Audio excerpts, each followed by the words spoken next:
Bharatiya Janata party వాడు అధికారంలోకి రావడానికి ఎన్నేళ్ళు పట్టింది? కానీ అన్ని సంవత్సరాలు ఎవరిని బూచిగా చూపెట్టారు? పరిపాలించింది కాంగ్రెస్ పార్టీనే కదా. కానీ ఆర్ఎస్ఎస్ బూచిని చూపెట్టారు, హిందుత్వాన్ని బూచిగా చూపెట్టారు.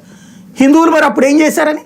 బట్ అదే హిందువులు బంగ్లాదేశ్లో అన్యాయానికి గురయ్యారే, అదే హిందువులు ఈశాన్య రాష్ట్రాల నుంచి తరిమివేయబడ్డారే, అదే హిందువులు కాశ్మీర్ నుంచి తరిమివేయబడ్డారే, అదే హిందువులు కేరళలో మైనార్టీలు అయ్యారే. మరి అక్కడ ఎవడు మాట్లాడాడు?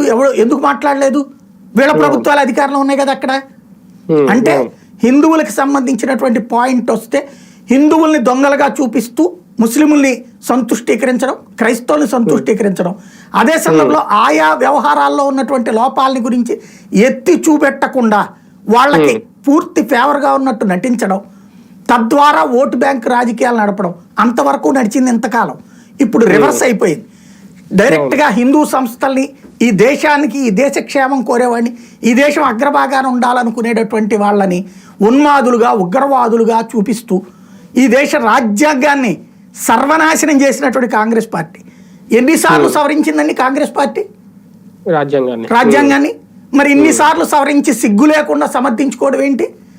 ఇన్నిసార్లు రాజ్యాంగాన్ని శాంతం ఎబేయన్స్ లో పెట్టిందే, ఎమర్జెన్సీ పెట్టిందే, రాజ్యాంగ హక్కుల్ని కాలరాచి ప్రతిపక్షం అనేవాడిని అలా జైల్లో పెట్టిందే, మీడియా వార్తలు కలెక్టర్లు చూసి ధృవీకరించిన తర్వాత కానీ వార్తలు వేయడానికి వీల్లేదని చెప్పి నిషేధించిందే, భావ ప్రకటన స్వాతంత్ర హక్కుని సర్వనాశనం